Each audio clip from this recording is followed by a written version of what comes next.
먹물을 듬뿍 머금은 붓끝이 거칠고 낡은 종이 위를 지나가며 검은 궤적을 남겼습니다. 그것은 단순한 서명이 아니라 마치 사형 선고장에 찍히는 낙인과도 같은 무거움을 담고 있었습니다. 방 안을 가득 채운 비릿한 먹냄새는 숨 막히는 침묵과 뒤섞여 기이한 긴장감을 자아냈고 붓을 쥔 류진의 손은 미세하게 떨리고 있었습니다. 하지만 그것은 두려움 때문이 아니라 억눌러온 분노가 손끝으로 전해진 탓이었습니다. 건너편에 앉은 최 참파는 그 모습을 지켜보며 입가에 비릿한 미소를 감추지 못하고 있었습니다. 기름진 얼굴에 번들거리는 땀방울조차 탐욕스러워 보였고 그의 눈은 독을 품은 뱀처럼 가늘게 휘어지며 류진을 응시했습니다. 그는 이 거래가 성사되는 순간을 오랫동안 기다려왔으며 눈앞에 몰락한 선비가 스스로 제 무덤으로 걸어 들어가는 꼴을 구경하는 것이야말로 그에게는 더 없는 유희였습니다. 최참판이 내어놓은 땅은 마을 사람들 누구도 감히 발을 들이지 않는 버려진 흉지였습니다. 밤이면 귀신이 곡을 하고 도깨비불이 춤을 춘다는 그곳은 들어간 사람은 있어도 제정신으로 나온 사람은 없다는 저주받은 땅이었습니다. 최의 참판은 그 쓸모없는 땅을 류진에게 터무니없는 헐값에 넘기는 척하며 실상은 그를 마을에서 영원히 지워버리려는 흉계를 꾸미고 있었던 것입니다. 류진은 붓을 내려놓고 천천히 고개를 들어 초의 참판을 바라보았습니다.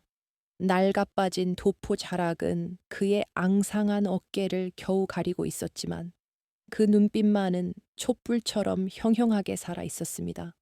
그는 자신이 지금 서명한 문서가 무엇을 의미하는지 누구보다 잘 알고 있었으나 더 이상 물러설 곳이 없는 벼랑 끝에 선 심정이었습니다. 가진 것을 모두 빼앗긴 그에게 선택지란 처음부터 존재하지 않았습니다. 최참파는 짐짓 인자한 척하며 너털 웃음을 터뜨렸지만 그 소리는 쇠를 긁는 듯 귀에 거슬렸습니다. 그는 류진의 어깨를 툭툭 치며 이제 자네 땅이니 마음껏 농사를 짓든 집을 짓든 해보라고 비아냥거렸습니다. 곁에 서 있던 하인들조차 입을 가리고 킬킬대며 주인의 조롱에 동참했고 그들의 눈에는 곧 죽을 사람을 바라보는 동정과 경멸이 뒤섞여 있었습니다.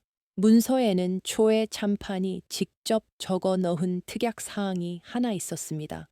훗날 이 땅에서 어떠한 일이 벌어지더라도 혹은 땅의 가치가 어떻게 변하더라도 판매자인 초의 참판은 절대 관여하지 않겠다는 내용이었습니다. 그는 혹여나 류진이 귀신에 홀려 죽은 뒤 그 흉한 땅이 다시 자신에게 돌아오는 귀찮은 일을 막고자 꼼수를 부린 것이었지만 류진은 그 문구를 뚫어지게 바라보며 묘한 침묵을 지켰습니다.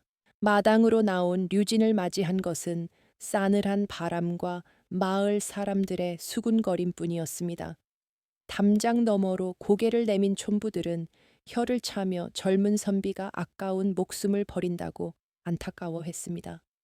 그들의 눈에 비친 류진은 이미 이 세상 사람이 아닌 듯했고 흉흉한 소문은 바람을 타고 류진의 귓귀에 맴돌았지만 그는 들리지 않는 척 걸음을 옮겼습니다. 류진은 품속에 넣은 땅 문서를 꽉 쥐며 마을 어귀를 벗어나 산길로 접어들었습니다.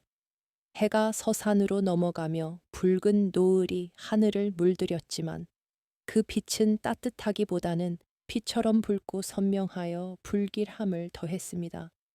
그가 향하는 곳은 마을의 빛이 닿지 않는 깊은 골짜기, 사람들의 발길이 끊긴 지 오래되어 잡풀만이 무성한 도깨비터였습니다. 산길을 오르는 동안 류진의 머릿속에는 지난날의 기억들이 주마등처럼 스쳐 지나갔습니다.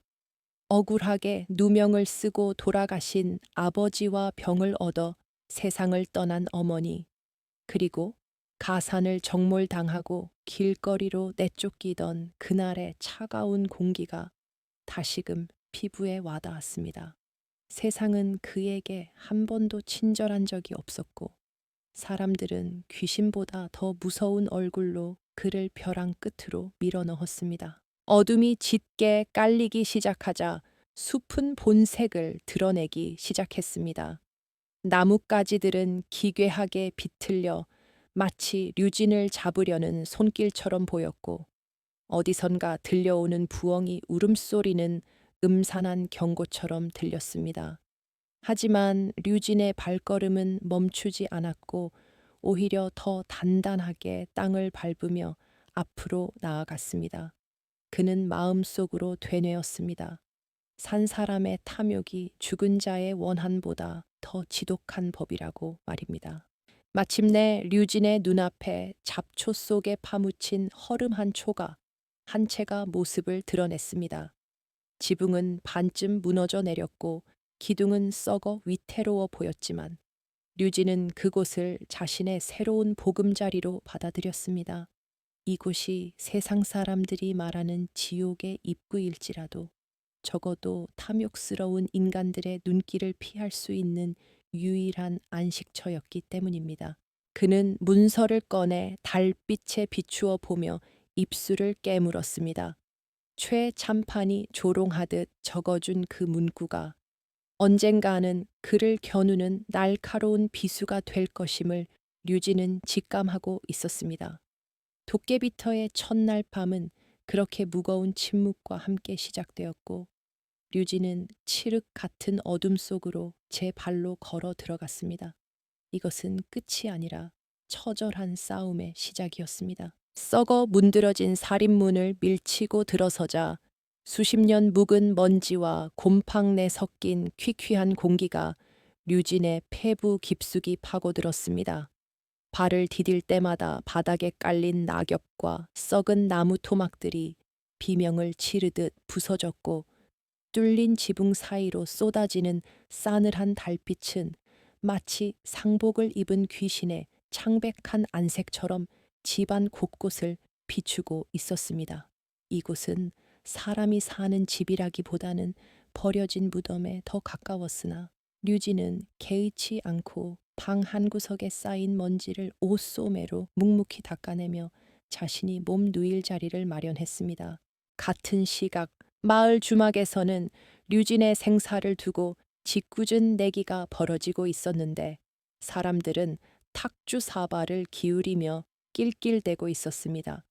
개 중에는 그가 내일 아침이면 싸늘한 주검으로 발견될 것이라며 혀를 차는 이도 있었고 혹시나 미쳐서 발광하며 마을로 뛰어내려오지나 않을까 걱정하는 이도 있었습니다. 그들에게 류진의 불행은 고된 하루의 피로를 씻어주는 안주거리에 불과했으며 그 잔인한 호기심 속에는 인간에 대한 연민 따위는 눈 씻고 찾아볼 수 없었습니다. 류진은 가져온 짐 보따리에서 몽단 견필만 한 초 하나를 꺼내 불을 붙였고 미약한 불빛이 칠흑 같은 어둠을 밀어내며 위태롭게 일렁였습니다. 문풍지조차 다 뜯겨나간 문틈 사이로 산바람이 들이닥칠 때마다 촛불은 금방이라도 꺼질 듯 춤을 추었고 그 그림자는 벽에 거대한 괴물 형상을 만들어내며 류진을 위협했습니다. 하지만 그는 짐짓태연하게 정좌를 하고 앉아 눈을 감았으며 흔들리는 것은 촛불일 뿐 자신의 마음이 아니라고 스스로를 다독였습니다. 밤이 깊어지자 도깨비터라 불리는 이 땅의 진면목이 서서히 드러나기 시작했는데 기괴한 소리들이 사방에서 들려오기 시작했습니다. 바람이 낡은 처마 끝을 스칠 때면 마치 여인이 흐느껴 우는 듯한 애절한 곡소리가 났고 대나무 숲이 서로 몸을 부대끼는 소리는 마치 누군가 뼈를 으드득하고 씹어먹는 소리처럼 들려 소름이 끼쳤습니다. 보통 사람이라면 혼비백산하여 도망쳤을 광경이었지만 류진은 그 소리들을 하나하나 귀담아 들으며 그것이 자연의 소리인지 아니면 진짜 웡위의 울음인지 가늠해보려 애썼습니다. 류진이 이토록 담대할 수 있었던 이유는 그가 귀신을 믿지 않아서가 아니라 산 사람에게 당한 고통이 귀신이 주는 공포보다 훨씬 더 컸기 때문이었습니다. 관아의 형틀에 묶여 뼈가 으스러지도록 매질을 당할 때 보았던 형방의 무심한 눈빛, 그리고 전 재산을 빼앗기고 길바닥에 나앉았을 때 그를 벌레 보듯 지나치던 사람들의 차가운 시선은 밤마다 그의 꿈속을 찾아와 괴롭히던 진짜 악몽이었습니다. 그에 비하면 형체도 없이 그저 소리로만 겁을 주는 이 밤의 존재들은 오히려 순진하게 느껴질 정도였습니다. 갑자기 방바닥 밑에서 쿵쿵거리는 둔탁한 진동이 울리며 류진의 엉덩이를 타고 척추까지 전해졌습니다. 마치 땅속 깊은 곳에 억울하게 묻힌 거인이 관뚜껑을 두드리는 듯한 그 진동은 규칙적이면서도 힘이 있었고 흙먼지가 천장에서 우수수 떨어져 내렸습니다. 류진은 감고 있던 눈을 번쩍 뜨고 바닥에 손바닥을 대어 그 기이한 박동을 느꼈는데 그것은 단순한 지진이나 짐승의 움직임이라고 하기에는 너무나도 생생하고 뜨거운 기운을 품고 있었습니다. 마당 항우석에서는 푸르스름한 불빛이 아른거리기 시작했는데 마을 사람들이 말하던 도깨비불이 분명했습니다.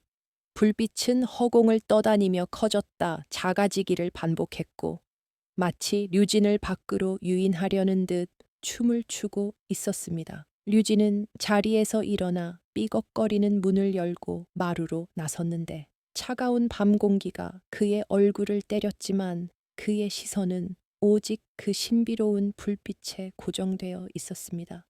두려움보다는 지적 호기심이, 그리고 이 땅에 숨겨진 비밀을 밝혀내고야 말겠다는 오기가 그의 가슴 속에서 꿈틀거렸습니다.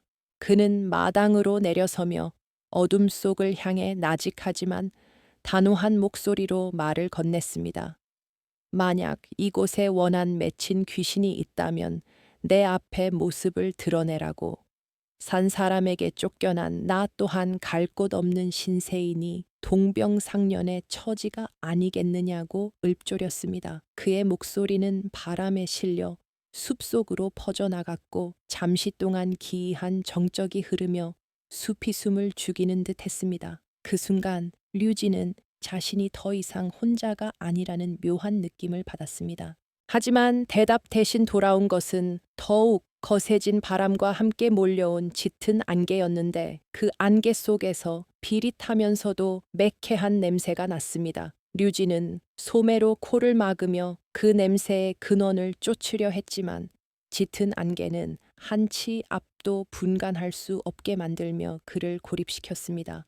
문득 그의 등 뒤에서 서늘한 기척이 느껴졌고 누군가 그의 목덜미에 차가운 숨결을 불어넣는 듯한 오싹함에 그는 본능적으로 몸을 굳혔습니다. 그러나 류진은 뒤를 돌아보는 대신 눈을 질끈 감고 버티며 마음속의 공포와 정면으로 대치했습니다. 이것은 초의 참판이 바라는 대로 자신이 미쳐버리거나 도망치게 만들려는 시험일지도 모른다고 생각했기 때문입니다.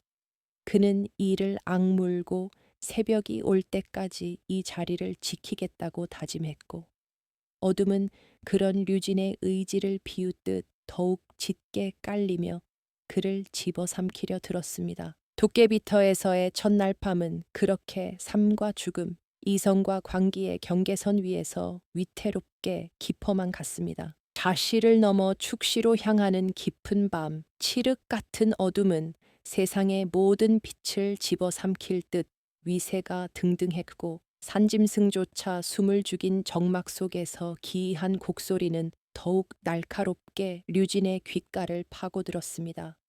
보통 사람이라면 이불을 뒤집어 쓰고 귀를 막으며 아침이 오기만을 간절히 빌었겠지만 류진은 오히려 방문을 활짝 열어 젖히고 그 소리의 근원을 향해 묵묵히 걸음을 옮겼습니다.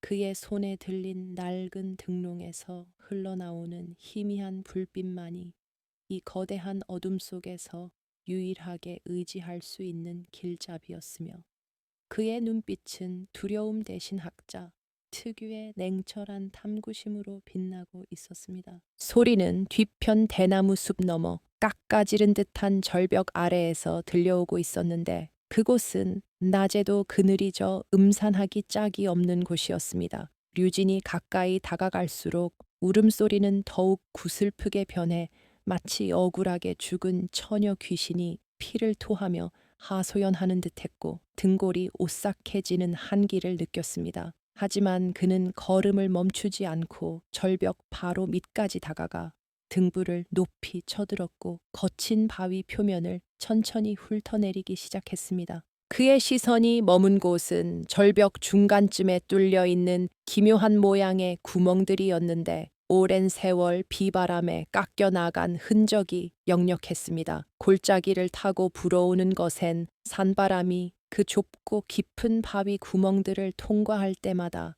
공명음이 발생하고 있었고 그것이 밤의 정적과 어우러져 사람의 곡소리처럼 들렸던 것입니다. 류진은 바닥에 떨어진 굵은 나뭇가지를 주워 구멍 입구를 막아 보았고 그러자 거짓말처럼 귀신 울음소리가 뚝 그치며 바람소리만이 윙윙거릴 뿐이었습니다. 귀신의 곡소리가 자연이 만들어낸 짓궂은 장난임을 확인한 류진은 헛웃음을 흘리며 발길을 돌려 이번에는 마당 앞 습지에서 춤추는 도깨비불을 향해 나아갔습니다. 푸르스름한 불빛은 마치 살아있는 생명체처럼 공중을 떠다니며 류진을 유혹하듯 멀어졌다 가까워지기를 반복했고 마을 사람들을 공포에 떨게 했던 바로 그 현상이었습니다.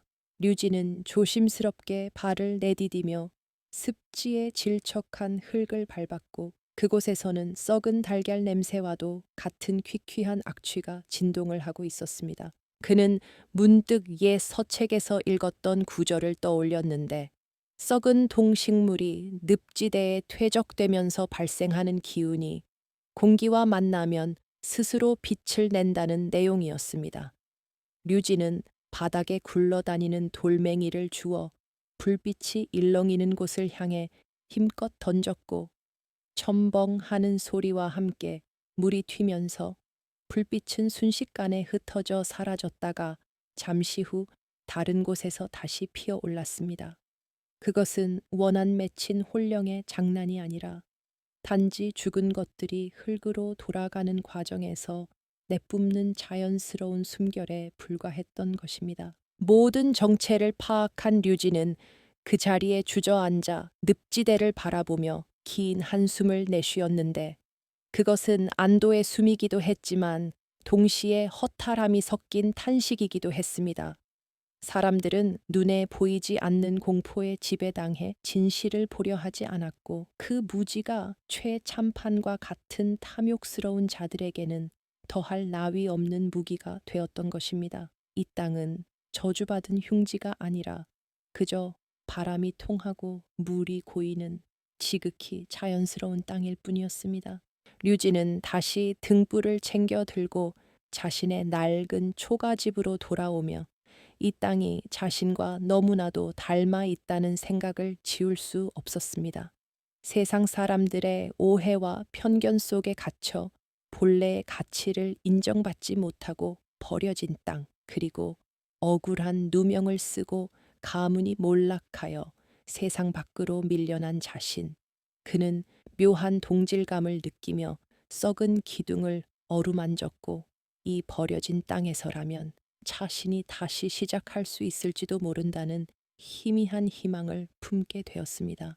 방으로 돌아와 자리에 누운 류진의 귀에는 여전히 바위 구멍을 지나는 바람 소리가 들려왔지만 이제 그 소리는 더 이상 귀신의 울음으로 들리지 않았습니다.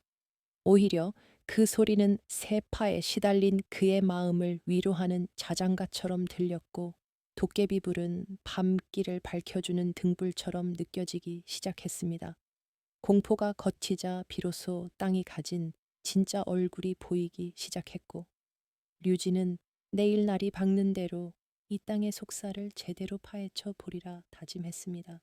밤새도록 류진을 괴롭히던 긴장감이 풀리자 급격한 피로가 몰려왔고 그는 낯선 천장을 바라보다 스르르 눈을 감았습니다. 꿈속에서 그는 무성한 잡초가 걷히고 기름진 옥토로 변한 마당을 거닐고 있었고 그곳에는 초의 참판이 아닌 환하게 웃는 마을 사람들이 가득했습니다. 도깨비터에서의 첫날 밤은 그렇게 공포가 아닌 진실을 마주하며 깊어갔고 류진의 가슴 속에는 차가운 복수심 대신 뜨거운 개척의 의지가 싹트기 시작했습니다. 어둠이 가장 짙은 새벽녘, 류진은 잠결에 바닥에서 올라오는 기묘한 온기를 느꼈는데 그것은 낡은 구들장을 뚫고 전해지는 미세하지만 분명한 따뜻함이었습니다.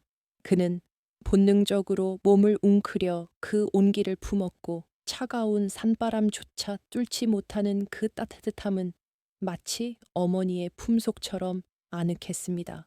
이것이 단순한 착각인지 아니면 이 땅이 숨기고 있는 또 다른 비밀인지 알 수 없었지만 류진은 그 온기에 의지해 비로소 깊은 잠에 빠져들 수 있었습니다. 이튿날 아침 산새들의 지저귐과 함께 눈을 뜬 류진은 자신의 몸을 감싸고 있는 기이한 열기에 화들짝 놀라 이불을 걷어찼습니다.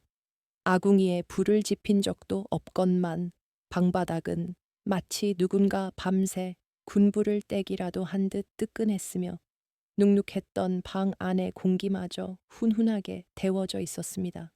이것은 결코 평범한 자연현상이 아니라고 직감한 류진은 서둘러 옷을 챙겨 입고 밖으로 나가 집 주변을 샅샅이 살피기 시작했습니다. 집 뒤편 음지로 돌아가자 유독 눈이 쌓이지 않고 맨땅이 드러난 곳이 눈에 띄었는데 그 주변의 흙은 검고 축축하게 젖어 있었습니다. 류진은 헛간 구석에 처박혀 있던 녹슨 괭이를 찾아들고 조심스레 땅을 파헤치기 시작했는데 흙이 한 삽, 두 삽 퍼질 때마다 하얀 김이 모락모락 피어올랐습니다. 그것은 단순한 지열이 아니라 땅속 깊은 곳에서 솟구쳐 오르는 뜨거운 숨결과도 같았고 코끝을 찌르는 유황 냄새가 훅 끼쳐왔습니다. 류진의 괭이질이 빨라지자 단단한 안반층이 드러났고 그 틈새로 맑고 투명한 물줄기가 퐁퐁 솟아오르기 시작했습니다. 그는 떨리는 손으로 물을 떠서 만져보았는데 손이 데일 듯 뜨거우면서도 미끄러운 감촉이 피부에 감기는 것이 예사물이 아니었습니다. 이것은 바로 왕실의 귀족들이나 병을 치료하기 위해 찾는다는 귀하디귀한 온천수였으며 사람들이 도깨비의 도끼라고 피해 다녔던 그 매캐한 냄새는 바로 이 약수의 유황 성분 때문이었던 것입니다. 순간 류진의 머릿속에는 번개 같은 깨달음이 스치고 지나갔는데 이 버려진 흉지가 사실은 황금알을 낳는 거위였음을 알게 된 것입니다. 초의 참판이 헐값에 넘긴 이 땅은 단순히 농사를 짓는 척박한 땅이 아니라 수많은 병자들을 살리고 막대한 부를 거머쥘 수 있는 보물단지였습니다. 류진은 솟구치는 환희를 억누르며 주위를 두리번거렸고 다행히 이 깊은 산골짜기까지 올라온 사람은 아무도 없었습니다. 그는 서둘러 파헤친 흙을 다시 덮고 나무십과 돌무더기로 교묘하게 위장하여 그 누구도 이곳을 의심하지 못하도록 흔적을 지웠습니다. 심장이 터질 듯 쿵쾅거렸지만 류진은 차가운 계곡물로 세수를 하며 끓어오르는 흥분을 가라앉히려 애썼습니다. 만약 초의 참판이 이 사실을 알게 된다면 그는 수단과 방법을 가리지 않고 이 땅을 다시 빼앗으려 들 것이 분명했기 때문입니다. 류진은 젖은 손을 털며 마당 한가운데 서서 저 멀리 내려다 보이는 최 참판의 기와집을 응시했습니다. 저 탐욕스러운 자의 눈을 속이기 위해서는 이 땅이 여전히 저주받은 흉지이며 자신은 밤마다 악귀들에게 시달려 죽어가고 있는 것처럼 연기해야만 했습니다. 그는 일부러 머리를 헝클어뜨리고 옷매무새를 흐트러뜨린 뒤 퀭한 눈빛을 연출하며 거울 없는 물가에 비친 자신의 모습을 점검했습니다. 이제부터는 단순한 생존이 아니라 치밀한 두뇌 싸움이 시작될 것이며 류진은 자신이 가진 유일한 무기인 이 비밀을 지키기 위해 목숨을 걸어야 했습니다. 그는 마을로 내려가 짐짓 공포에 질린 표정으로 지난밤 겪었던 기이한 일들을 과장되게 떠들기로 결심했습니다. 도깨비가 나타나 춤을 추고 땅이 울려 잠을 한숨도 못 잤다는 그의 헛소리는 최참판의 의심을 잠재우고 그를 방심하게 만들 가장 완벽한 연막 작전이 될 터였습니다. 류진은 다시금 괭이를 제자리에 가져다 놓으며 입가에 서늘한 미소를 머금었습니다. 세상 사람들이 흉지라 손가락질 하던 이곳이 그에게는 재기의 발판이 되어줄 것이며 썩은 물이라 여겼던 것이 생명수가 되어 흐를 것입니다. 그는 땅속에서 느껴지는 묵직한 박동 소리를 들으며 이제야말로 진정한 의미에서 이 땅의 주인이 되었음을 선포하는 듯한 전율을 느꼈습니다. 그는 부엌으로 들어가 며칠 굶은 사람처럼 식은 밥을 물에 말아 허겁지겁 먹으며 기력을 보충했습니다. 앞으로 벌어질 긴 싸움을 버텨내기 위해서는 체력이 필수였고 류진은 밥알을 씹으며 최참판을 향한 복수의 칼날 또한 날카롭게 갈았습니다. 겉으로는 미치광이 흉내를 내면서 속으로는 칼을 품는 것. 그것이 힘없는 자가 강자를 이길 수 있는 유일한 병법임을 그는 본능적으로 깨닫고 있었습니다. 한낮이 되어 해가 중천에 뜨자 류진은 비틀거리는 걸음으로 마을 어귀를 향해 내려갔습니다.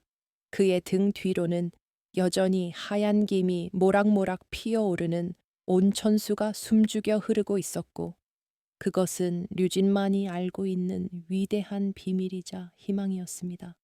이제 마을 사람들은 그의 연기에 속아 넘어갈 것이고 최참판은 자신의 꾀에 넘어가 파멸의 길로 들어서게 될 것입니다. 류진이 마을 장터에 나타난 것은 닷새가 지난 후였는데 그의 몰골은 마치 무덤에서 갓 기어 나온 시체처럼 퀭하고 처참해 보였습니다. 헝클어진 머리카락 사이로 드러난 눈동자는 초점을 잃은 듯 흔들렸고 옷가지에는 정체불명의 진흙과 그을음이 잔뜩 묻어 있어 지나가는 사람들조차 코를 막고 피할 정도였습니다. 그는 푸죽간에 들러 가장 싼 돼지 부속물과 막걸리 몇 병을 사들였는데 떨리는 손으로 엽전을 건네며 밤마다 찾아오는 배고픈 귀신들을 달래지 않으면 자신의 간을 빼먹으려 한다고 중얼거려 듣는 이들의 등골을 오싹하게 만들었습니다. 소문은 발 없는 말이 되어 삽시간에 마을 전체로 퍼져나갔고 사람들은 류진이 도깨비터의 악귀들에게 홀려 서서히 미쳐가고 있다고 수군거렸습니다. 밤마다 산 위에서 들려오는 괴상한 주문 소리와 붉은 불빛을 보았다는 목격담까지 더해지며 그 땅은 절대 발을 들여서는 안 될 금단의 구역으로 더욱 확고히 자리 잡았습니다. 촌부들은 류진이 며칠 못 가 죽을 것이라 혀를 차면서도 그가 사간 고기와 술이 정말 귀신을 위한 재물인지 아니면 그저 미친 선비의 마지막 발악인지 궁금해했습니다. 사랑채에 앉아 이 소식을 전해 들은 초의 참판은 들고 있던 찻잔을 거칠게 내려놓으며 신경질적인 반응을 보였습니다. 당장이라도 죽어서 나자빠질 줄 알았던 류진이 질기게 목숨을 부지하고 있다는 사실이 그의 심기를 몹시 거스르게 했기 때문입니다. 그는 류진이 정말로 귀신을 부리는 재주라도 익힌 것인지 아니면 그 흉한 땅에 자신이 모르는 무언가가 있는 것인지 의구심이 들기 시작했고 그 찜찜함을 해소하기 위해 건장한 하인 덕칠을 불러들였습니다. 최참판은 덕칠에게 건장한 장정 두어 명을 더 붙여주며 오늘 밤 당장 도깨비터로 올라가 류진이 무슨 짓을 꾸미고 있는지 낱낱이 알아오라고 으름장을 놓았습니다. 덕칠은 귀신이 나온다는 흉지에 가기 싫어 죽을 상이었지만 주인의 불호령이 귀신보다 더 무서웠기에 울며 겨자 먹기로 몽둥이를 챙겨들고 어둠이 깔린 산길을 오를 수밖에 없었습니다. 산 중턱에 이르자 차가운 밤안개가 그들의 발목을 휘감았고 어디선가 들려오는 부엉이 울음소리에 장정들은 서로의 옷자락을 붙잡으며 걸음을 재촉했습니다. 한편 류진은 이미 그들이 올 것을 예견이나 한 듯 만반의 준비를 갖추고 그들을 기다리고 있었습니다. 그는 온천수가 솟아오르는 구덩이 주변에 마른 쑥과 젖은 나뭇가지를 잔뜩 쌓아놓고 불을 지폈는데 매캐한 연기가 자욱하게 피어오르며 안개와 뒤섞여 한치 앞도 분간할 수 없는 기괴한 풍경을 만들어냈습니다. 그리고는 머리를 산발한 채 불 구덩이 앞을 빙빙 돌며 뜻을 알 수 없는 기괴한 소리를 질러대기 시작했는데 그것은 마치 지옥의 문을 여는 주술처럼 들렸습니다. 덕칠과 일행이 수풀을 헤치고 마당 근처에 도착했을 때 그들의 눈앞에 펼쳐진 광경은 실로 충격적이었습니다. 희뿌연 연기 속에서 춤을 추는 그림자와 땅 밑에서 솟구치는 하얀 김, 그리고 바람이 바위 구멍을 통과하며 내는 날카로운 쇠소리가 어우러져 마치 수백 명의 웡위가 통곡하는 듯한 아비규환을 연출하고 있었습니다. 겁에 질린 하인들은 다리가 후들거려 제대로 서 있기도 힘들 지경이었고 코 속을 파고드는 유황 냄새를 시체가 썩는 냄새로 착각하여 헛구역질을 해댔습니다. 그때 류진이 갑자기 허공을 향해 돼지 내장을 집어 던지며 찢어지는 듯한 목소리로 더 내놓으라니요. 제 살점이라도 떼어드려야 만족하시겠습니까? 라고 고래고래 소리를 질렀습니다. 마치 눈앞에 보이지 않는 거대한 존재와 대화를 나누는 듯한 그의 연기는 너무나도 실감나서 숨어서 지켜보던 덕칠의 오금을 저리게 만들기에 충분했습니다. 류진은 곁눈질로 숲풀 속에 숨은 쥐새끼들의 위치를 확인하고는 미리 준비해둔 소금을 불 속에 한 움큼 집어 던졌습니다. 타닥타닥 하며 소금이 튀는 소리가 요란하게 울려 퍼지는 동시에 불길이 치솟아 오르자 류진은 갑자기 덕칠이 숨어 있는 쪽을 획 돌아보며 눈을 부라렸습니다. 누구여 산 사람의 냄새를 맡고 찾아온 개로구나. 놈들을 잡아먹어라. 그의 호령이 떨어지기가 무섭게 류진이 미리 설치해둔 줄을 당기자 나무 위에 매달려 있던 낡은 항아리들이 와장창 깨지며 요란한 소리를 냈습니다. 혼비백산한 덕칠과 장정들은 사람 살려를 외치며 뒤도 돌아보지 않고 산 아래로 내달리기 시작했습니다. 그들은 굴러떨어지다시피 산을 내려가며 신발이 벗겨지는 줄도 몰랐고 덤불에 긁혀 피가 나는 것도 잊은 채 오직 살기 위해 도망쳤습니다. 그들의 비명 소리가 산 아래로 멀어지자 류진은 그제야 연기를 멈추고 바닥에 주저앉아 낄낄거리며 웃음을 터뜨렸습니다. 공포에 질린 그들의 뒷모습은 지난날 관에서 쫓겨나던 자신의 모습과 겹쳐 보였지만 지금 도망치는 것은 그들이었고 승리한 것은 바로 자신이었습니다. 주위가 다시 조용해지자 류진은 잘 익은 돼지 고기 한 점을 집어들고 막걸리를 들이키며 헛헛한 속을 달랬습니다. 귀신에게 바친다던 재물은 실은 고된 노동과 연기에 지친 자신을 위한 포상이었으며 이 모든 것은 최참판의 의심을 공포로 바꾸기 위한 치밀한 심리전의 일환이었습니다. 그는 입가에 묻은 술을 닦아내며 밤 하늘을 올려다 보았는데 별들은 여전히 차갑게 빛나고 있었지만 류진의 눈빛은 그보다 더 차갑고 단호하게 빛나고 있었습니다. 다음 날 아침 덕칠의 입을 통해 전해진 간밤의 무용담은 최참판의 얼굴을 사색으로 만들기에 충분했습니다. 류진이 진짜 악귀들과 거래를 하고 있다는 소문은 기정사실이 되었고 최참판은 감히 그 땅에 다시 사람을 보낼 엄두를 내지 못했습니다.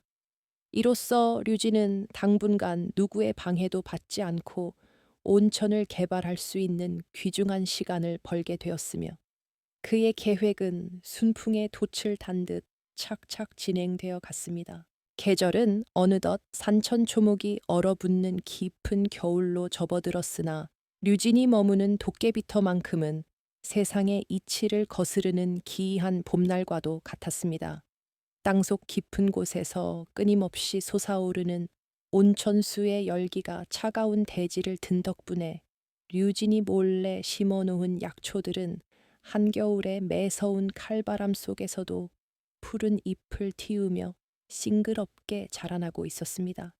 하얀 눈이 소복이 쌓인 산등성이 한가운데서 홀로 피어오르는 몽환적인 물 안개와 그 아래 펼쳐진 초록빛 생명들은 마치 신선이 사는 별천지를 옮겨놓은 듯 신비로운 장관을 연출하고 있었습니다.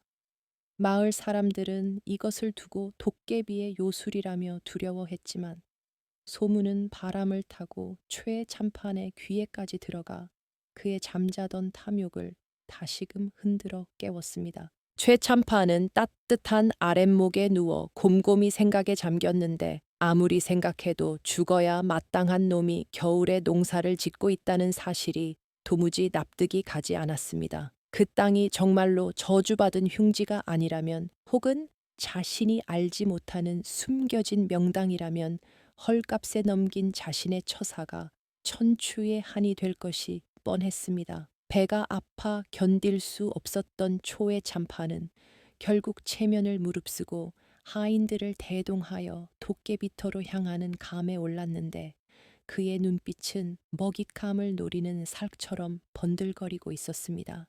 산길을 오르는 내내 그는 류진을 어떻게 구슬려야 다시 땅을 빼앗을 수 있을지 머릿속으로 수만 가지 핑계를 만들어내고 있었습니다. 가마가 류진의 오두막 앞에 멈춰 서자 최참판은 비단신에 흙이 묻는 것을 질색하며 조심스레 발을 내디뎠습니다. 그의 눈앞에 펼쳐진 광경은 소문보다 훨씬 더 충격적이었는데 훈훈한 온기가 감도는 마당 한구석에는 귀하기로 소문난 약초들이 무성하게 자라고 있었기 때문입니다. 최참판은 그 약초들을 보자마자 돈 냄새를 맡은 장사치처럼 눈이 휘둥그레졌고 속에서 끓어오르는 욕망을 감추기 위해 짐짓 헛기침을 크게 하며 류진을 찾았습니다. 류진은 마치 그가 올 줄 알았다는 듯 마루에 걸터 앉아 집신을 삼으며 태연하게 그를 맞이했습니다. 최참파는 짐짓 인자한 표정을 지으며 류진에게 다가가 안부를 물었는데 그 목소리에는 가식적인 걱정이 뚝뚝 묻어났습니다. 자네가 이 흉한 곳에서 귀신들에게 시달리며 고생한다는 소문을 듣고 내 마음이 편치 않아 밤잠을 설쳤다느니 이제라도 자네를 구해주러 왔으니 고마워하라는 식의 뻔뻔한 언사였습니다. 그는 소매춤에서 은전 몇 잎을 꺼내 보이며 자신이 자비를 베풀어 이 땅을 다시 사들일 테니 그 돈으로 읍내에 나가 편히 살라고 회유했습니다. 그것은 땅의 가치에 비하면 터무니없는 푼돈이었지만 최참파는 류진이 굶주림에 지쳐 덥석 미끼를 물 것이라 확신했습니다. 하지만 류진의 반응은 초회 참판의 예상과는 전혀 달랐는데 그는 은전을 거들떠 보지도 않고 하던 일에만 열중했습니다. 류진은 나직한 목소리로 대답하기를 처음에는 귀신들이 무서웠으나 이제는 그들과 친구가 되어 밤마다 이야기를 나누니 외롭지 않다고 능청을 떨었습니다. 또한 이 땅이 주는 기운이 자신의 병든 몸을 낫게 하고 마음의 평화를 주니 비단 금침이 깔린 대궐보다 이곳이 더 편안하다고 덧붙였습니다.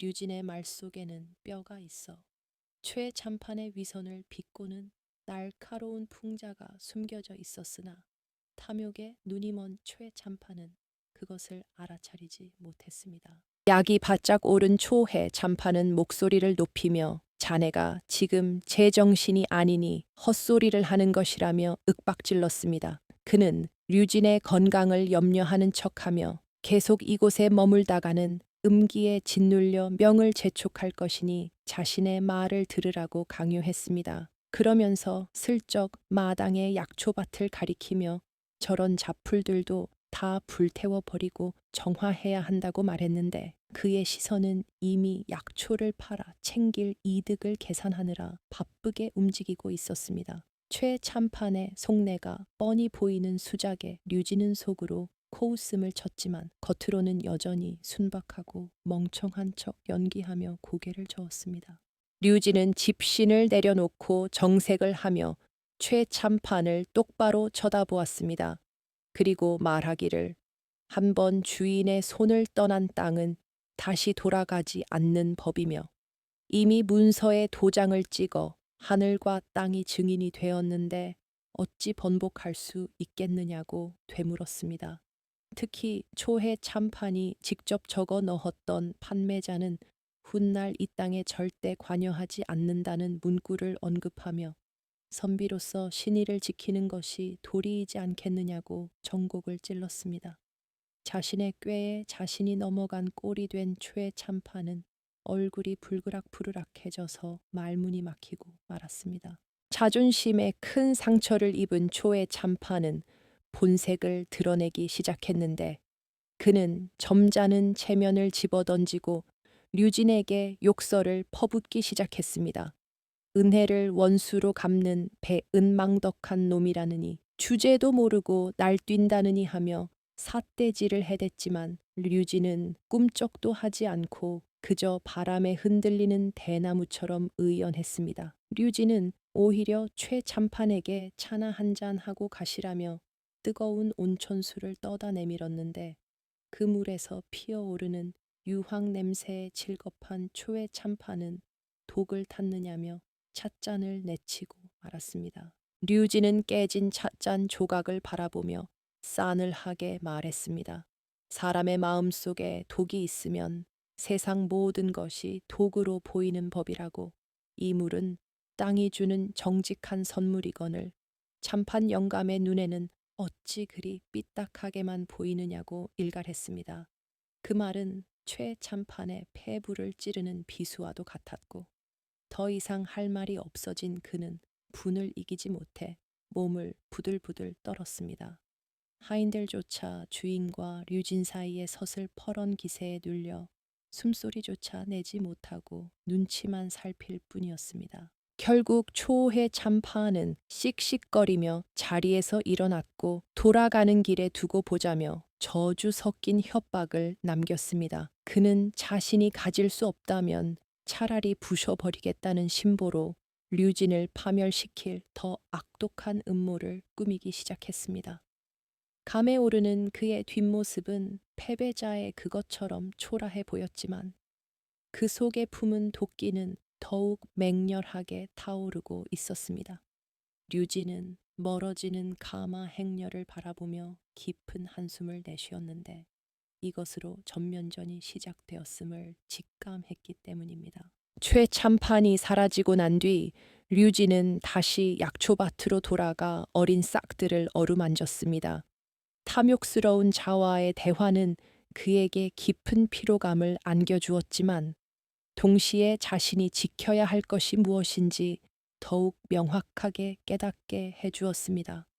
이 땅은 단순한 흙덩어리가 아니라 그의 자존심이자 생명이었고 그 어떤 권력과 재물로도 바꿀 수 없는 소중한 가치였습니다. 그는 차가운 겨울 바람 속에 서서 다가올 폭풍우를 예감하며 옷깃을 여미었습니다. 사날의 마을에서는 초의 참판이 류진에게 모욕을 당하고 쫓겨났다는 소문이 퍼지기 시작했고 사람들은 반신반의하면서도 류진의 배짱에 혀를 내둘렀습니다. 하지만 그들은 초의 참판이 얼마나 집요하고 잔인한 사람인지 잘 알고 있었기에 류진의 앞날에 닥칠 불행을 예감하며 안타까워했습니다. 도깨비터에는 다시금 무거운 침묵이 내려앉았지만 그 침묵은 평화가 아니라 폭풍전야의 고요함과도 같았습니다. 최참판의 사랑채에는 며칠째 음침한 기운이 감돌고 있었는데 밤늦도록 꺼지지 않는 호롱불 아래서 그는 신복들과 머리를 맞대고 사악한 모의를 꾸미고 있었습니다. 류진이 제 발로 땅을 내놓지 않겠다면 강제로 뺏을 명분을 만들어야만 했습니다. 최참판은 류진이 산 위에서 피우는 불과 연기를 이용해 그를 마을에 저주를 내리는 요승으로 몰아가기로 작정했고 이를 위해 마을 곳곳에 흉흉한 소문을 퍼뜨릴 입 가벼운 작자들을 은밀히 풀어놓았습니다. 곧이어 마을 우물가와 장터에는 류진에 대한 괴소문이 독버섯처럼 번져나가기 시작했는데 그 내용은 실로 끔찍하고 구체적이었습니다. 류진이 매일 밤 도깨비터에서 알 수 없는 주문을 외우며 마을의 전기를 빨아들이고 있다는 이야기부터 최근 마을 가축들이 시름시름 앓는 것이 류진이 쏘아 보낸 도끼 때문이라는 말까지 돌았습니다. 무지하고 순박한 마을 사람들은 처음에는 반신반의했으나 계속되는 세뇌와 최참판 하인들의 부채질에 점차 공포심에 사로잡혀 류진을 원망하기 시작했습니다. 분위기가 무르익자 초의 참판은 두둑한 뇌물 보따리를 챙겨 관아의 사또를 찾아갔는데 탐관오리로 악명 높은 사또는 은덩이를 보자마자 입이 귀에 걸렸습니다. 초의 참판은 류진이 흑마술로 민심을 어지럽히고 역병을 부르려 한다고 고발하며 그를 당장 잡아들여 엄벌에 처하고 그 흉한 땅을 국고로 환수하거나 덕망 있는 자에게 맡겨 정화해야 한다고 주장했습니다. 물론 그 덕망 있는 자가 누구인지는 말하지 않아도 두 사람 사이에 묵시적인 합의가 이루어진 상태였습니다. 사또는 짐짓 나라의 안위를 걱정하는 척하며 즉시 포졸들을 출동시켰고 최참판은 회심의 미소를 지으며 그 뒤를 따랐습니다. 그들은 류진이 저항할 틈도 주지 않고 급습하여 증거를 조작하고 죄를 뒤집어 이을 계획이었습니다. 산길을 오르는 포졸들의 거친 발소리와 횃불의 붉은 기운이 고요하던 도깨비터의 평화를 깨뜨렸고 숲속의 짐승들은 살기를 감지하고 깊은 어둠 속으로 숨어들었습니다. 그 시각 류진은 여느 때와 다름없이 약초밭을 돌보고 있었는데 멀리서 들려오는 소란스러운 소리에 하던 일을 멈추고 허리를 폈습니다.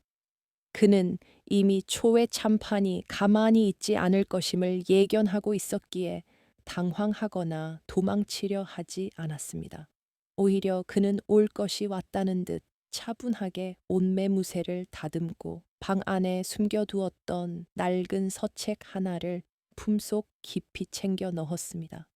그것은 단순한 책이 아니라 훗날 자신을 지켜줄 유일한 방패이자 최참판을 무너뜨릴 창이 될 것이었습니다. 살인문을 박차고 들어온 포졸들은 다짜고짜 류진을 포박하며 무릎을 꿇렸고 집 안을 닥치는 대로 뒤지며 난장판을 만들었습니다. 그들은 부엌 아궁이에서 나온 재와 류진이 약초 연구를 위해 적어둔 비망록 등을 증거물이랍시고 챙기며 이것이 바로 저주의 부적이라고 억지를 부렸습니다. 류진은 억울함을 호소하는 대신 그들의 만행을 묵묵히 지켜보며 이 모든 광경을 머릿속에 생생하게 각인시켰습니다. 뒤이어 나타난 초의 참판은 포승줄에 묶인 류진을 내려다보며 승리감에 도취된 표정으로 혀를 찼습니다. 그는 류진에게 지금이라도 잘못을 빌고 땅을 바치면 목숨만은 살려주겠다고 속삭였지만 류진은 경멸 어린 눈빛으로 그를 쏘아볼 뿐이었습니다. 류진의 그 꼿꼿한 태도는 최 참판의 비틀린 자존심을 더욱 자극했고 그는 포졸들에게 당장 이 요물을 끌고 가라며 고래고래 소리를 질렀습니다. 마을로 끌려 내려가는 길은 그야말로 고난의 연속이었는데 소문을 믿은 마을 사람들이 길가에 나와 류진에게 돌을 던지고 침을 뱉었기 때문입니다. 류진의 이마에서는 붉은 피가 흘러내려 시야를 가렸지만 그는 고개를 숙이지 않고 군중 속에서 선동하고 있는 최 참판의 하인들을 똑바로 응시했습니다. 사람들의 분노는 조작된 것이었으나 그들이 느끼는 공포만큼은 진짜였기에 류진은 그들을 원망하기보다 그들을 속인 자들을 향한 분노를 더욱 날카롭게 갈았습니다. 관아의 형틀에 묶인 채 차가운 감옥 바닥에 내동댕이 쳐진 류진은 온몸이 욱신거리는 통증 속에서도 정신을 잃지 않으려 애썼습니다.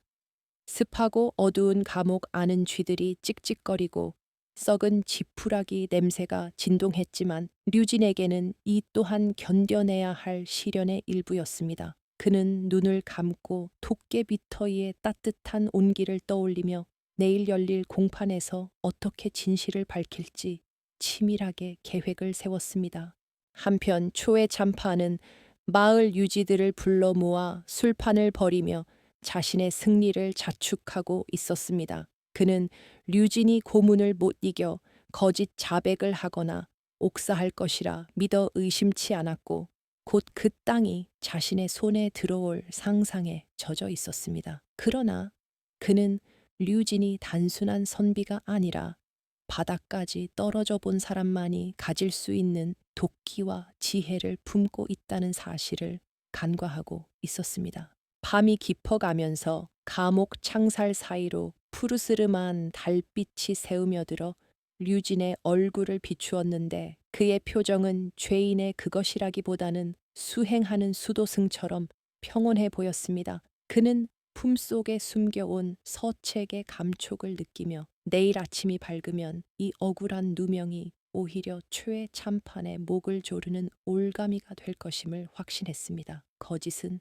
결코 진실을 이길 수 없으며 어둠은 빛을 가릴 수 없다는 믿음이 그의 가슴 속에서 뜨겁게 타오르고 있었습니다. 새벽녘 옥졸이 졸고 있는 틈을 타 류진은 감옥 벽에 기대어 잠시 눈을 붙였습니다. 꿈속에서 그는 다시 도깨비터에 서 있었는데 그곳에는 더 이상 음산한 기운이 없었고 맑은 물이 흐르고 꽃이 만발한 낙원으로 변해 있었습니다. 그것은 단순한 꿈이 아니라 그가 반드시 이루어내야 할 미래였으며 류진은 그 희망을 붙잡고 다가올 운명의 시간을 기다렸습니다. 이제 곧 날이 밝으면 관아의 마당에서 진실과 거짓의 치열한 공방이 펼쳐질 것이었습니다. 관아의 마당은 류진을 구경하러 몰려든 사람들로 인산인해를 이루었는데 그들의 눈빛에는 호기심과 적개심이 뒤엉켜 기이한 광기를 뿜어내고 있었습니다. 형틀에 묶인 류진의 몰골은 처참하기 그지없었으나 헝클어진 머리카락 사이로 빛나는 두 눈만은 가을 하늘처럼 시리도록 맑아보는 이들을 섬찟하게 만들었습니다. 동헌마루에 높이 앉은 사또는 위험 있는 척 거드름을 피우고 있었지만 그 곁에 붙어 앉아 쉴 새 없이 귓속말을 속삭이는 초의 참판의 모습은 마치 먹이를 앞에 둔 하이에나처럼 비열해 보였습니다. 사또는 묵직한 관인을 탁제 내리치며 류진을 향해 호통을 쳤는데 내놈이 요사스러운 술법으로 백성을 현혹하고 역병을 부르려 했다는 죄목을 들이밀었습니다.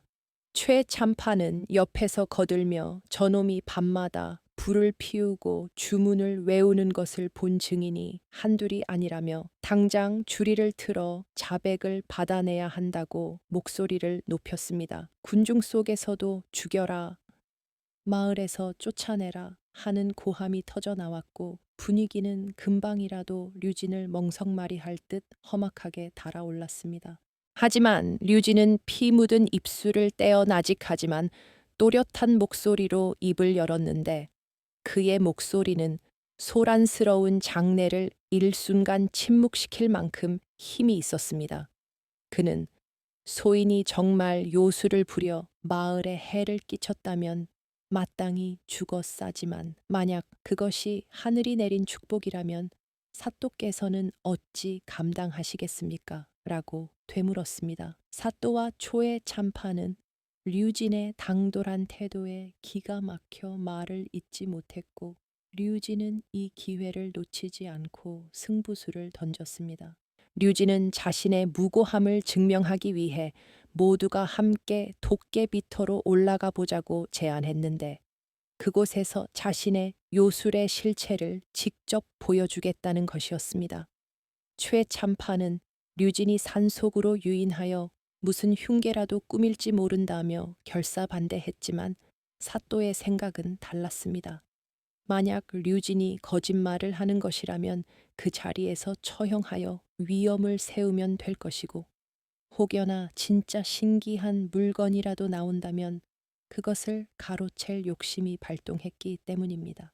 결국 사또의 명령으로 관아의 행렬은 도깨비터를 향해 움직이기 시작했는데 앞장선 포졸들과 가마를 탄 사또, 그 뒤를 따르는 최 참판과 마을 사람들까지 합세하여 긴 띠를 이루었습니다. 산길을 오르는 내내 사람들은 두려움에 떨면서도 호기심을 이기지 못해 웅성거렸고 최 참판은 불안한 눈빛으로 주위를 두리번거리며 식은 땀을 흘렸습니다. 오직 포승줄에 묶여 끌려가는 류진만이 마치 소풍을 가는 아이처럼 가벼운 발걸음으로 그들을 인도하고 있었습니다. 마침내 일행이 류진의 오두막 앞에 도착했을 때 마당 한 구석에서는 여전히 희뿌연 김이 모락모락 피어오르고 있었고 매캐한 냄새가 코를 찔렀습니다. 사람들은 저것 봐 도끼가 올라온다 며 비명을 지르고 뒷걸음질 쳤고 초의 참판은 회심의 미소를 지으며 저것이 바로 류진이 부리는 요술의 증거라고 소리쳤습니다. 사또 역시 불쾌한 표정으로 코를 막으며 당장 저 요물을 무릎 꿇리라고 명령하려던 찰나였습니다. 류진은 포졸들에게 잠시 손을 풀어달라고 정한 뒤 사람들이 지켜보는 가운데 천천히 김이 솟아나는 구덩이 앞으로 걸어갔습니다. 그는 덮어두었던 거적과 돌무더기를 걷어내고 괭이를 들어 막혀 있던 물길을 힘껏 터뜨렸습니다.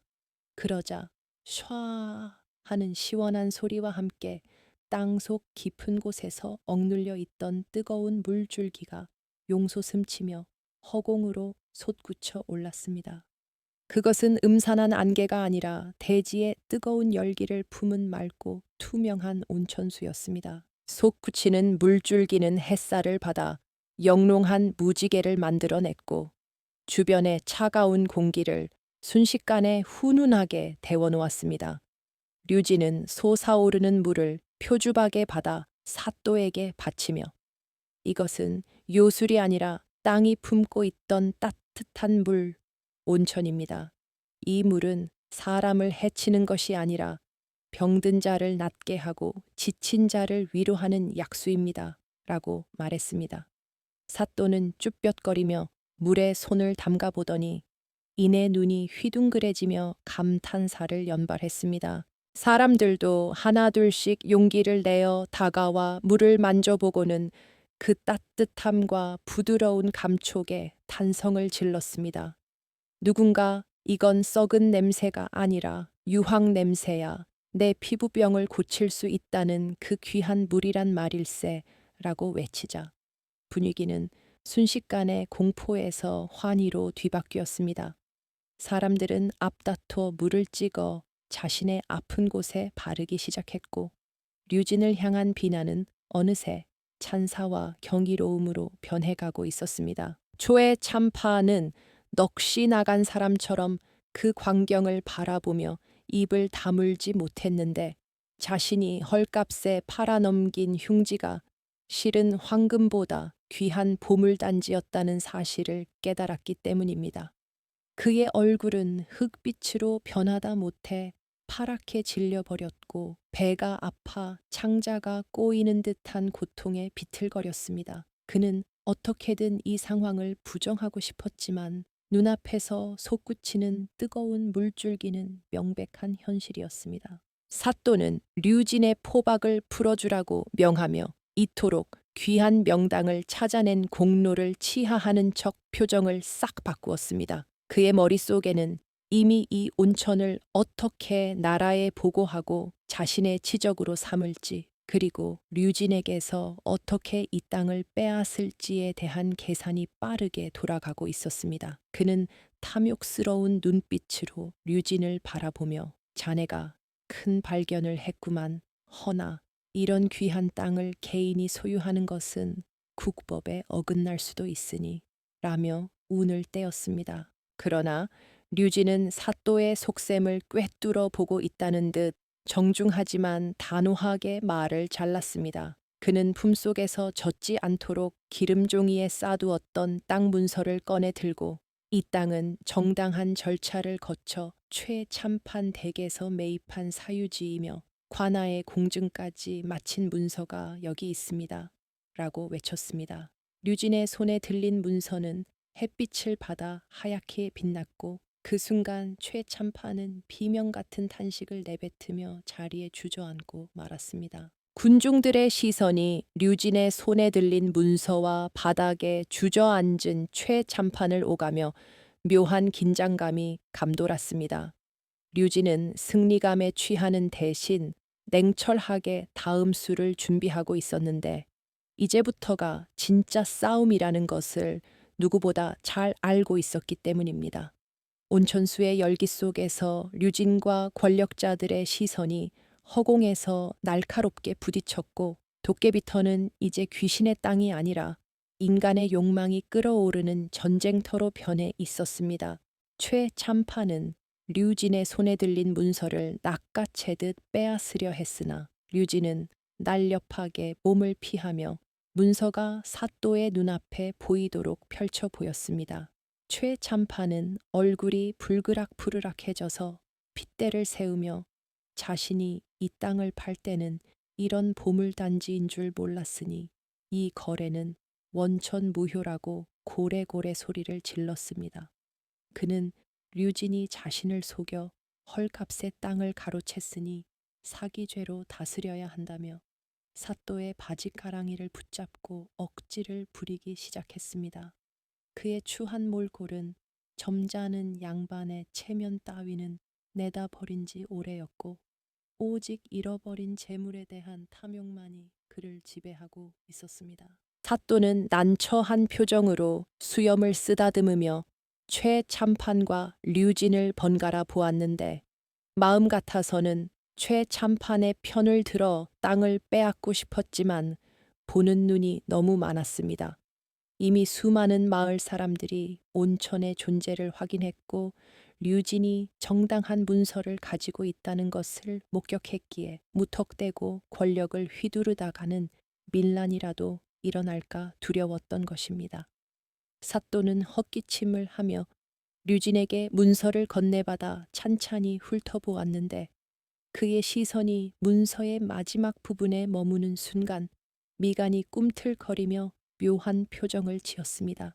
류진은 그 순간을 놓치지 않고 사또를 향해 정중하게 읍소하며 문서의 마지막 줄에 적힌 특약 사항을 사람들 앞에서 크게 읽어달라고 정했습니다. 그것은 거래 당일 최참판이 류진을 비웃으며 직접 붓을 들어 써넣었던 바로 그 내용이었는데 류진이 혹여나 땅이 흉하다 하여 물으자고 할까 봐 미리 쐐기를 박아둔 문구였습니다. 최참판은 그제야 자신의 기억 속 어딘가에 묻어두었던 그날의 오만방자했던 행동이 떠오르며 등골을 타고 식은땀이 흐르는 것을 느꼈습니다. 사또는 떨떠름한 목소리로 문서의 내용을 낭독하기 시작했는데 산천초목이 숨을 죽인 가운데 그의 목소리만이 쩌렁쩌렁하게 울려 퍼졌습니다. 본매매 이후 해당 토지에서 금이 나오든 흉사가 생기든 판매자는 일절 관여하지 않으며 이에 대한 어떠한 권리도 주장하지 않을 것임을 천지신명 앞에 맹세한다.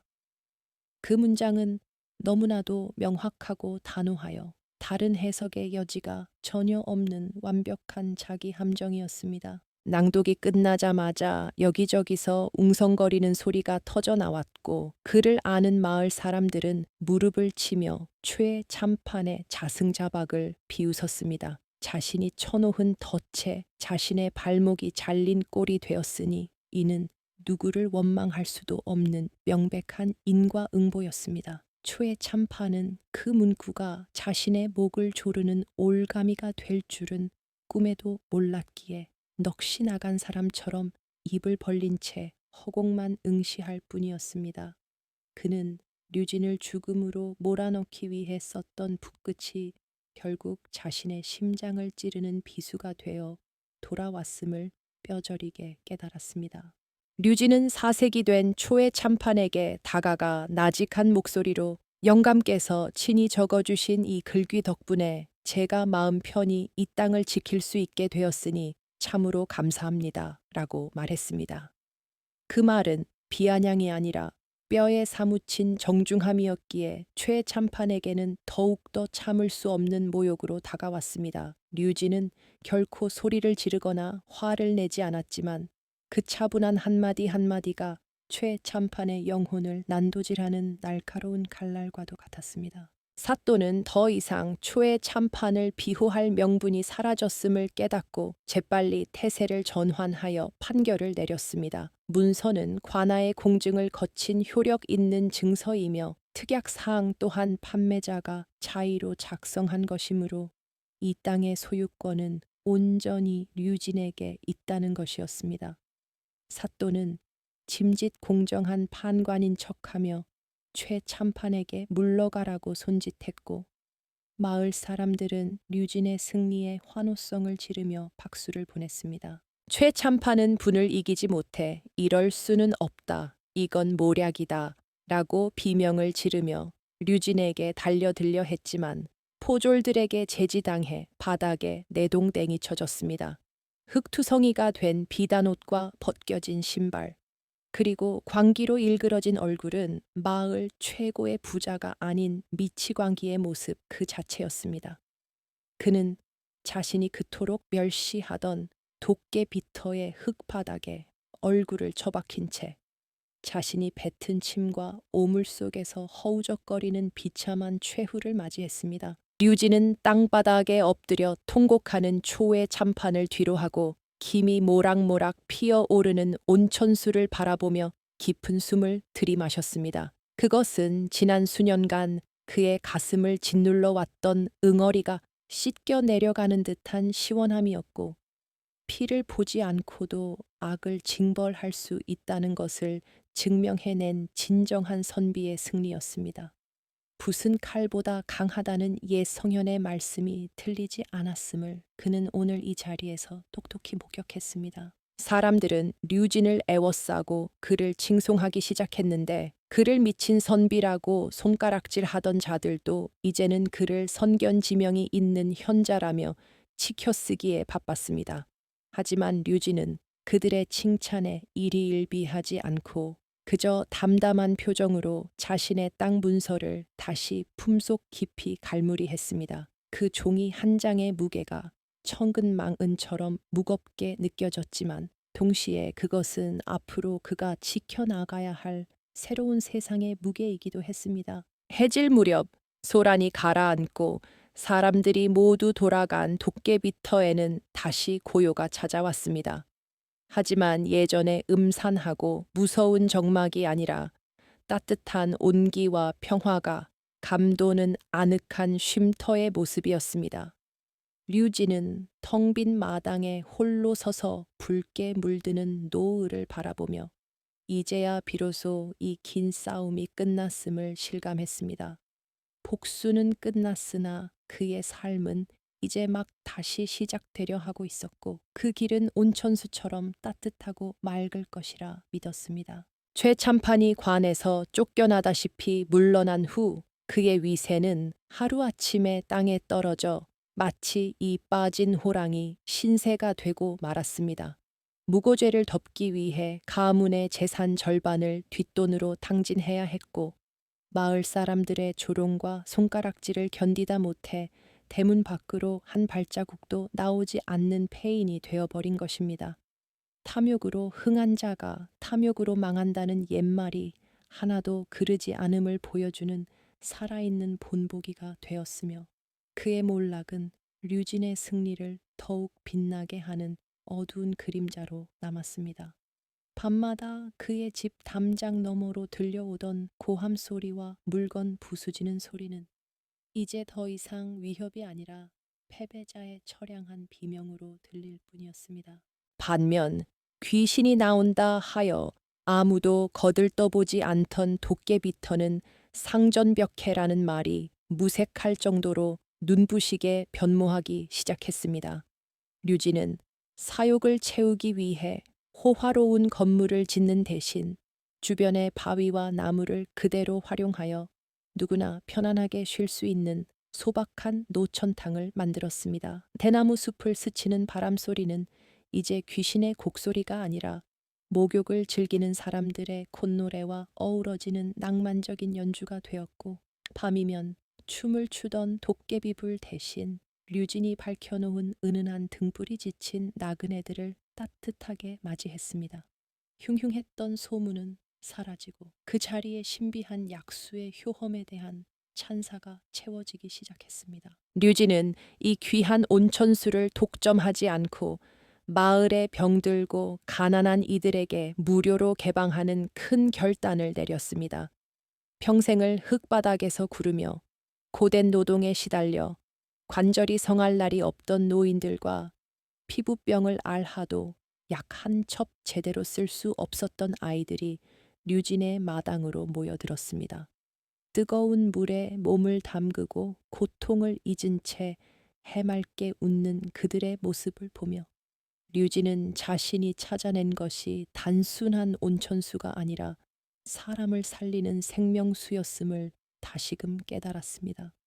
그는 탕약 냄새 대신 사람 냄새가 물씬 풍기는 그 광경을 바라보며 비로소 가슴 한구석에 남아있던 차가운 응어리가 완전히 녹아내리는 것을 느꼈습니다. 소문을 듣고 먼 고을에서 찾아온 선비들이나 부유한 상인들에게는 적정한 이용료를 받았는데 류진은 그 돈을 모아 마을의 서당을 고치고 빈민들을 구제하는데 아낌없이 사용했습니다. 과거에 억울하게 재산을 뺏기고 쫓겨났던 몰락 양반 류진은 이제 도깨비 터의 현자 혹은 마음 따뜻한 의원으로 불리며 사람들의 존경을 한 몸에 받게 되었습니다. 그가 보여준 것은 재물의 힘이 아니라 나눔의 미덕이었으며 진정한 부자는 곳간을 채우는 자가 아니라 마음을 나누는 자라는 사실을 몸소 증명해 보인 셈이었습니다. 어느 늦은 밤 모두가 돌아가고 고요해진 온천탕에 홀로 앉아 류진은 밤 하늘에 뜬 달을 올려다보며 지난 날을 회상했습니다. 벼랑 끝에 몰려 죽음을 생각하며 올랐던 이 산길이 그리고 공포와 절망으로 지새웠던 첫날 밤이 이제는 아득한 꿈처럼 느껴졌습니다. 만약 그때 두려움에 굴복하여 도망쳤다면 혹은 초의 참판의 회유에 넘어가 푼돈의 땅을 팔아버렸다면 오늘의 이 평화는 결코 오지 않았을 것입니다. 위기는 곧 기회였고 세상이 버린 땅이라도 주인의 마음에 따라 낙원이 될 수 있다는 진리를 그는 뼈저리게 체험했습니다. 물앙해가 피어오르는 수면 위로 문득 돌아가신 부모님의 얼굴이 겹쳐 보였는데 류진은 그들을 향해 마음속으로 깊은 절을 올렸습니다. 비록 가문은 몰락하고 가진 것은 없었지만 부끄럽지 않은 삶을 살라던 아버지의 유언을 지킬 수 있어서 다행이라고 속삭였습니다. 복수는 칼로 하는 것이 아니라 보란 듯이 잘 사는 것으로 완성된다는 것을 깨달은 류진의 얼굴에는 더 이상 도끼나 슬픔이 남아있지 않았습니다. 오직 시련을 견뎌낸 자만이 가질 수 있는 깊은 연륜과 평온함만이 그의 주름진 눈가에 머물러 있었습니다. 이 땅의 이름은 여전히 도깨비터로 불렸지만 그 의미는 완전히 달라져 있었습니다. 예전에는 사람을 해치는 악귀가 사는 곳이라는 뜻이었지만 이제는 도깨비 방만기처럼 소원을 들어주고 병을 낫게 해주는 신비한 땅이라는 뜻으로 사람들의 입에 오르내렸습니다. 류진은 그 이름을 바꾸지 않고 그대로 두기로 했는데 그것은 인간의 어리석은 편견을 경계하고 자연이 주는 선물을 겸허히 받아들이겠다는 다짐과도 같았습니다.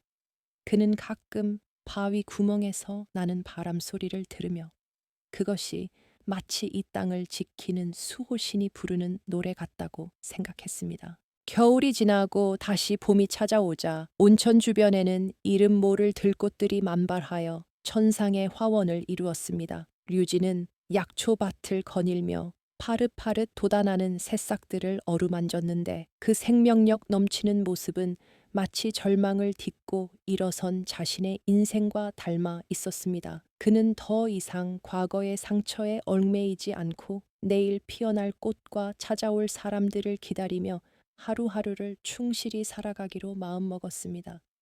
그의 손끝에 닿은 흙은 따뜻하고 부드러웠으며 그 안에는 무한한 가능성이 숨쉬고 있었습니다.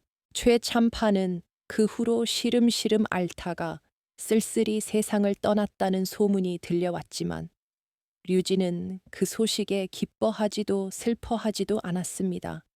단지 욕심이 과하면 화를 부른다는 평범한 진리를 다시 한번 확인했을 뿐 그에 대한 미움조차 이제는 부질없게 느껴졌기 때문입니다. 악연도 인연이라 했던가.